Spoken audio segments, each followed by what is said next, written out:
Reading is no ordinary act. One does not simply glut oneself on literature. In fact, ever since I earned a minor in literature, I made the insufferable decision to read everything as if it had something worth saying. And I'm not just talking about literature either. I mean genre fiction, modern stuff, trash. So really down and dirty, you have literary fiction and you have genre fiction.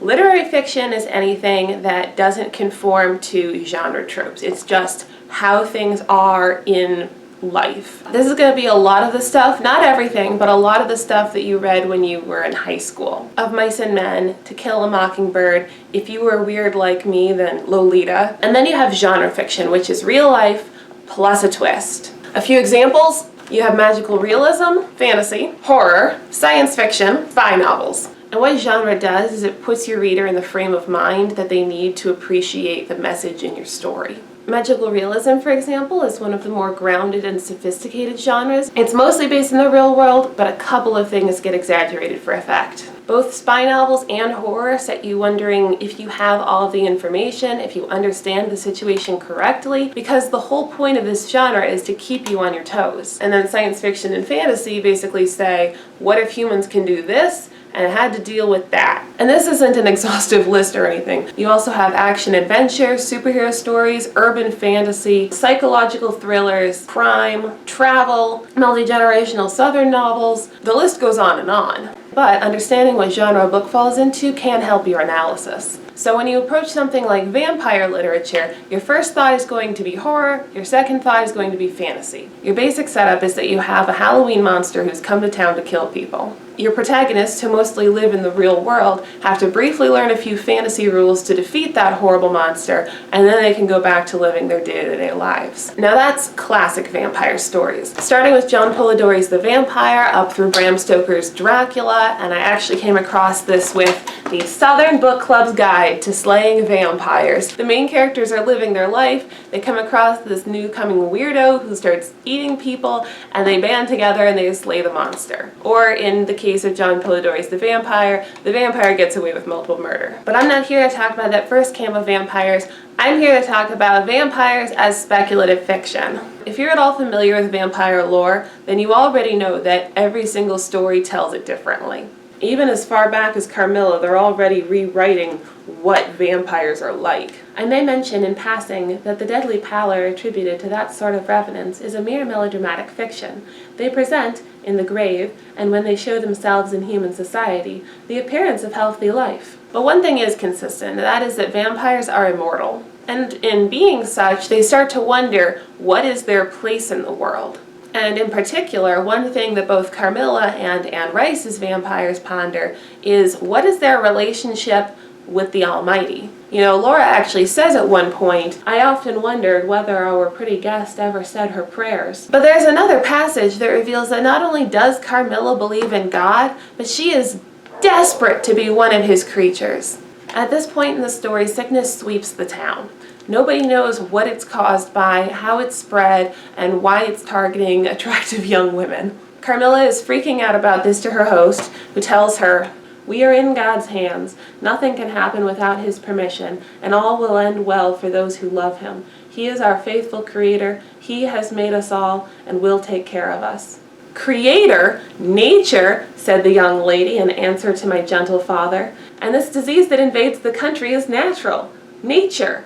All things proceed from nature, don't they? All things in the heaven, in the earth, and under the earth act and live as nature ordains? I think so. Now there's a few things about this passage that I find very interesting. The first thing is that God and nature are equivocated. Notice her first outburst, creator, nature. It's also telling that nature is capitalized just like he is capitalized. Nature, she's saying, is equal to and stems from the Almighty. Now with that established, we have to remember that Carmilla knows where this disease comes from. She's the vampire. She knows where this comes from. And so when she says, and this disease that invades the country is natural, nature, all things proceed from nature, don't they? She's desperate not to be something unholy that other people have to be guarded by God from her. She might be immortal, she might need to eat people to stay alive, but she still has and maintains and clings to her relationship with God. So what's compelling about Carmilla the story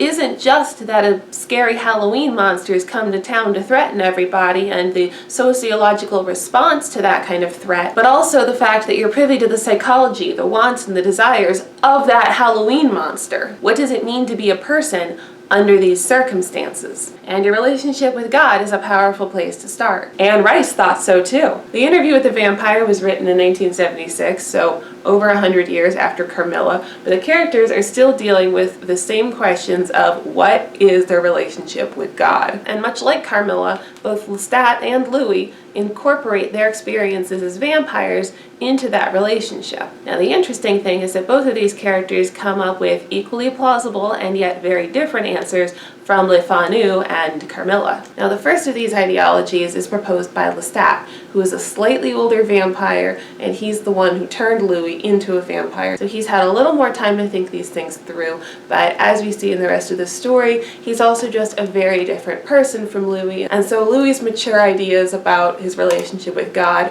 are just going to be different from Lestat's. Lestat argues, "Evil is a point of view," he whispered now. "We are immortal, and what we have before us are the rich feasts that conscience cannot appreciate and mortal men cannot know without regret. God kills, and so shall we. Indiscriminately he takes the richest and the poorest, and so shall we. For no creatures under God are as we, none so like him as ourselves. Dark angels, not confined to the stinking limits of hell, but wandering his earth and all its kingdoms." So like Carmilla, Lestat has to negotiate the fact that he has to kill people in order to stay alive. And for most people, you're not allowed to kill. It's in the commandments. Thou shalt not kill. But he gets around this, saying that no creatures under God are as we, none so like him as ourselves. If man is made in God's image, then surely vampires, with their immortality, are even closer to God's image. Surely then they should adhere to different rules and have allowances to act like God himself. So like Carmilla, Lestat has figured out a way to negotiate his circumstances with his faith. But those are vampires who had only ever been written about. Louis is the titular vampire, and the relationship with faith that he explores is complicated and dynamic. Early in the story, Louis says in passing that he was a Catholic, telling us two things. First, throughout most of the story, his ideas and experiences are going to be filtered through a Catholic ideology. Second, we're going to see him lose his faith. Like the other vampires, Louis starts out by trying to figure out what his place is within God's plan. But unlike the others, he is much more pessimistic about what that place might be. And he explains to the interviewer one of the ways he hedged his bets.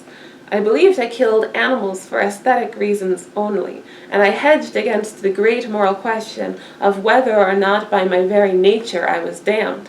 Because, you see, though Lestat had never said anything about devils or hell to me, I believed I was damned when I went over to him, just as Judas must have believed it when he put the noose around his neck.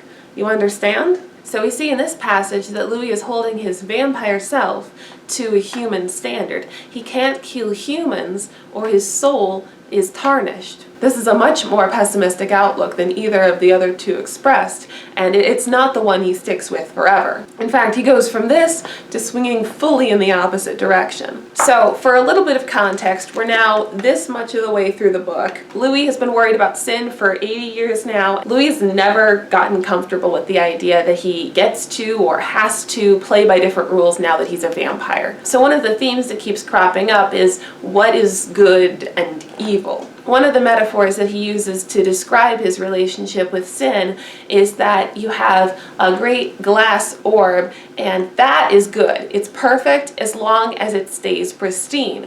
But all it needs is a little scratch or a little chip, and suddenly the whole thing is evil and useless. And in this worldview, all evil is exactly the same. And how is this evil achieved, he asked? How does one fall from grace and become in one instant as evil as the mob tribunal of the revolution, or the most cruel of the Roman emperors? Does one merely have to miss Mass on Sunday, or bite down on the communion host, or steal a loaf of bread, or sleep with the neighbor's wife? If evil is without gradation, and it does exist, this state of evil, then only one sin is needed. Isn't that what you're saying? That God exists, and I don't know if God exists, I said, and for all I know, he doesn't exist. We knew from the beginning of the story that Louis was going to end the story without his Catholic faith, and here's where it happens. And he transitions in this moment from an ideology of evil that's based in the Catholic notion of sin to a view of evil that has a less theologic undertone. Because if God doesn't exist, then we are the creatures of highest consciousness in the universe. We alone understand the passage of time and the value of every minute of human life. And what constitutes evil, real evil, is the taking of a single human life. Whether a man would have died tomorrow or the day after or eventually, it doesn't matter. Because if God does not exist, this life, every second of it, is all we have. So he's still depressed and he still thinks he's evil, but he's negotiated a different relationship with morality and with God. And isn't that one of the most interesting things that you could explore in fiction? I mean, one of the core pieces of our humanity is how you believe and if you pray. So exploring the faith of a character who's lived for hundreds of years and ostensibly can't die is a fascinating vein for speculative fiction. You know, it's one of the things that makes vampire fiction feel so deep and makes it feel like it has things to say about the human condition. And I'm not saying that fantasy or horror can't do this, but rather that vampire fiction as speculation does this particularly well. And in this vein, reading vampire stories as speculative fiction can be particularly insightful. Thank you for watching this video on vampires and God. If you enjoyed this video, you can click the like button, you can subscribe to my channel, you can even turn on the notifications bell. If you really enjoy my content, you could even leave me a tip through my Ko-fi, link in the description below. Leave me a comment down below about what kind of fiction you like best and how you like to read it, and I'll see you in my next video.